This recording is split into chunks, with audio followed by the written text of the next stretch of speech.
Well, what's up guys? This is Daniel from Arms Family Homestead, and in today's video we're going to be talking about fall gardening and my top 5 favorite fall and winter crops.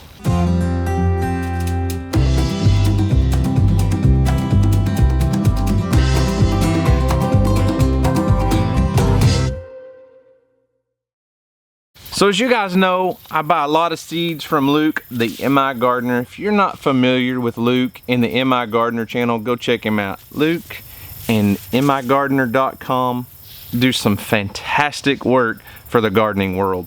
Luke sells seeds on his website, but he's also a YouTuber. Got his start on YouTube. So go check out Luke. If you're not familiar with him, go to migardener.com. If you want to buy some seeds, you can save an extra 10% using coupon code ARMS10. And they're only 99 cents a pack. Where else can you get seeds for 99 cents a pack? So, fall gardening.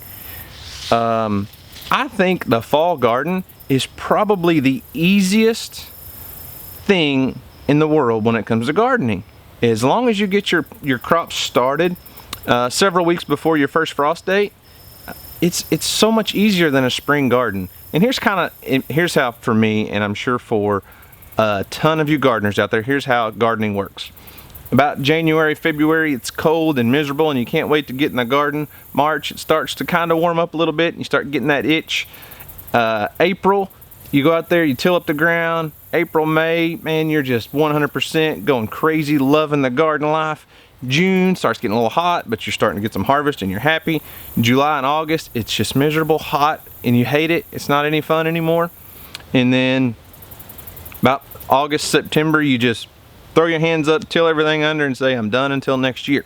Well, if you're not growing a fall garden or a fall/winter garden, depending on your zone, I think you're missing out. I really, truly enjoy the fall garden because once you get into that, you know, depending on where you're at, once you get into that season where the nights are getting a little cooler and the days aren't just miserable hot, the pressure from the bugs just drops tremendously. And there's a lot of crops that if you can get them up and mature close to that first frost date, you can protect them a little bit and overwinter them through a lot of the year if you just give them a little bit of protection. And we'll talk about that. I don't know about where you guys are at, but in Oklahoma right now, mosquitoes are crazy. We got 12 to 13 inches of rain a couple weeks ago, and mosquitoes are everywhere right now. So if I'm swatting mosquitoes, I'm sorry. Anyways, so a fall garden. If you can get this stuff started, you don't have to have a big greenhouse, high tunnel like I've got here. A lot of people use low tunnels, so you could do it over a raised bed. Oh, mosquito, there he is again. You can do it over a raised bed or just out in your garden. You can take PVC pipe and say drive 2 pieces of rebar in the ground, leave them sticking up about 6 or 8 inches, take a piece of 1/2 inch PVC pipe and make an arch go over that. And you could use plastic or you could use Agribond fabric. You can buy that stuff online. Make low tunnels. Justin Rhodes makes a lot of those low tunnels. My buddy Dutch over at Keeping It Dutch earlier this year built some raised beds. I'm kind of proud of the guy, I really am. I don't tell him that, so don't go tell Dutch I said I was proud of him. But he took a raised bed, really trying to get into garden. He's trying. He took one of his raised beds, built a little PVC pipe, low tunnel, put some plastic over it. The wind kind of destroyed it a few times, but you could do something like that, just out in your garden, a small area. The fall garden doesn't have to be huge because, at least for me personally, I grow a lot of greens in the fall. I'm not trying to grow, you know, fall tomatoes necessarily. Although I still have one tomato plant hanging on back there with a couple tomatoes on it. But it's all about, for me, it's about growing those greens. So things like this tray of spinach and lettuce and kale and bok choy and Swiss chard and all that stuff. So if you're not growing a fall garden, I really think you're missing out. I think you should look into it. So let's get into the meat and potatoes of this video. My top 5 favorite fall gardening crops. And the reason I kind of pick some of these is because I can overwinter a lot of these crops all the way through the winter. And this year I'm even going to try an extra step. I think I'm going to come in here and put a low tunnel over some of my raised beds inside the greenhouse, and that'll give me an extra 5 or 6 degrees of frost protection. I'm going to save the things that are the most cold hardy for last. So this is going to be my top 5 favorite. There's several things. There's a whole world of things you can get to grow through the fall. There's a lot of root crops. Oh, dadgum mosquito. A lot of root crops. Things like carrots and beets and things you can get going and overwinter them, like carrots. If you got your carrots up and going in the fall and just leave them in the ground throughout the winter, and in the spring, if they didn't completely die off, you can store them in the ground over winter, but if they didn't completely die off, when spring gets here, they'll just take off and your carrots will grow really fast. I love winter carrots.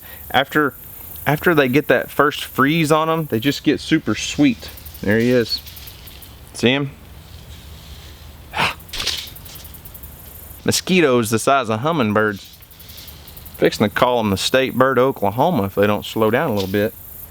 Eating me alive. Root crops do really, really well in the fall for me. So let's go. All right, number 5 on the list, carrots. We just talked about carrots. Overwintering carrots in the garden. They're just so super sweet. Love carrots. Number 4, hailstone radish. Grew these last year. You guys know I used to be a huge fan of watermelon radishes, and I still am. I love the watermelon radish. They just get a lot bigger. But these hailstone radishes, my wife and I grew these all through the spring this year, and we cooked them for the first time. Cooked radish blew my mind at how good it was. It was kind of like a potato substitute. So hailstone radishes are absolutely amazing. I've also grown the Hackeri turnips, which look a lot like the hailstone radish. I don't think Luke has Hackeri turnips, but I can get those from Johnny's Seeds. They're very, very good. But hailstone radishes are delicious. You should try those out. And then the next one is Swiss chard. I can't quite get Swiss chard completely overwintered here in Oklahoma. Once it gets, it'll take a pretty good frost and come back. But once it gets down, you know, 6, 7, 8 degrees below freezing, this stuff gets a hard freeze on it. It dies out. But it'll go dormant down into the soil and it won't completely die off. It's more like, almost like a perennial if you kind of protect it. Spring rolls around, it'll pop up and produce way more than if you're starting with a fresh new seed or seedling. So I'm gonna try my best this year, hopefully to get a low tunnel installed over some of these raised beds. I've got quite a few little Swiss chard plants started, so we're gonna be trying to overwinter it completely here, but it will take a pretty good frost before it dies off. And the next two, I saved these two for last because at least here in Oklahoma, I can get these two crops all the way through the winter. Now I am inside the greenhouse, but it still freezes in here. This is a high tunnel technically. It's not really a heated greenhouse. I have no heat. They take a pretty solid freeze out here and make it all the way through. Matter of fact, I've got one of them standing right over there right now still. I had, I'll just tell you, it's kale. There you go, kale. Still got kale standing over there that's been there for quite a while. I had this bed in front of me, had kale in it for 2.5 years before it finally died off. 2.5 years. The things look like trees. They did amazing. So if you can get your kale up and going, obviously it's not going to grow a whole lot through those really cold winter months, but if you get a lot of foliage growth on it, it'll hold through those really cold temperatures.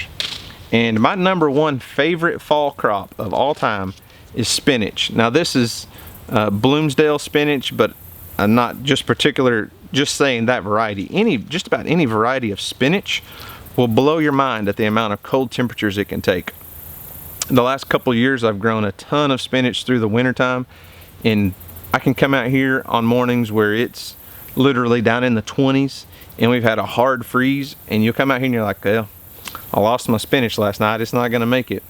And out of nowhere, by about noon, once that frost gets off of it, once that frost gets off of it, it'll just perk back up and it'll look like there was nothing ever wrong. It can take such a hard freeze, it blows my mind. That's my all-time favorite fall crop right there, is spinach.